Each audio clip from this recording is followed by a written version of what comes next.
तो आपने बुंदेलखंड क्षेत्र का तो नाम सुना ही होगा, बुंदेलखंड क्षेत्र का नाम सुना होगा, बुंदेलाओं के बारे में सुना होगा।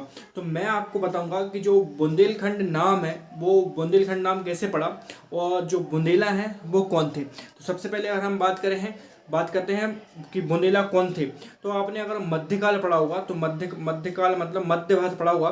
तो मध्य भारत में क्या है, बहुत बहुत बहुत क्या है, जो क्या है राजपूत शाखाएं थी, राजपूत वंश थे, उसमें ही क्या है गढ़ेवाल वंश है।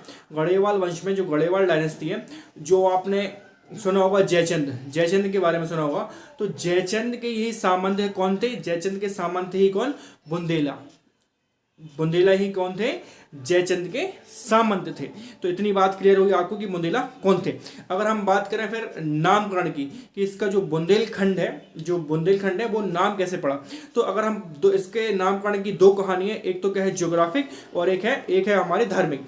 तो अगर हम ज्योग्राफिक की बात करें तो ये जो बुंदेलखंड है वो क्या है ये क्या है दो राज्यों में इसका जो हिस्सा है वो विभक्त है। पहला हमारा मध्य प्रदेश, दूसरा हमारा उत्तर प्रदेश। कुछ क्षेत्र उत्तर प्रदेश के बाद और कुछ क्षेत्र हमारे मध्य प्रदेश के बाद।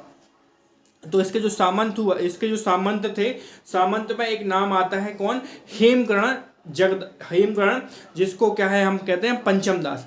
तो इसके और इसके भाई में क्या है, राज्य के प्रति क्या है एक प्रकार से एक झगड़ाव था, और एक प्रकार से क्या है जो पंचम है उसको क्या है एक प्रकार से राज्य नहीं मिला। तो ये राज्य ना मिलने के कारण क्या है दुखी होकर क्या है इनकी जो कुल देवी है विंध्यवासिनी माता, उनके मंदिर में जाके क्या है एक प्रकार से शरीर त्यागने का मतलब उसने कोशिश की, और शरीर त्यागने की कोशिश की, और जैसे ही क्या है गले पर क्या है कटार रखा तो उसकी एक बूंद क्या है एक जमीन पे गिर गई, और क्या है माता एक प्रसन्न होकर क्या है इसके सामने आई और बोली कि तो मतलब जो तुम्हारा राज्य तुम्हें मिल जाएगा, तुम क्या है ऐसा अपना शरीर मत त्यागो। तो जैसे ही क्या है जो हेमू की, इसको हम बोलते हैं पंचम, उसकी बूंद जमीन पर गिरी, तो वो बूंद तो इस कारण क्या है इसका जो पूरा का पूरा क्षेत्र है उसको क्या है बुंदेलखंड कहे जाना लगा। तो ये नामकरण की क्या है दो कहानी थी, एक तो जियोग्राफिकल और एक था जो मैथोलॉजी है जो उसके अनुसार,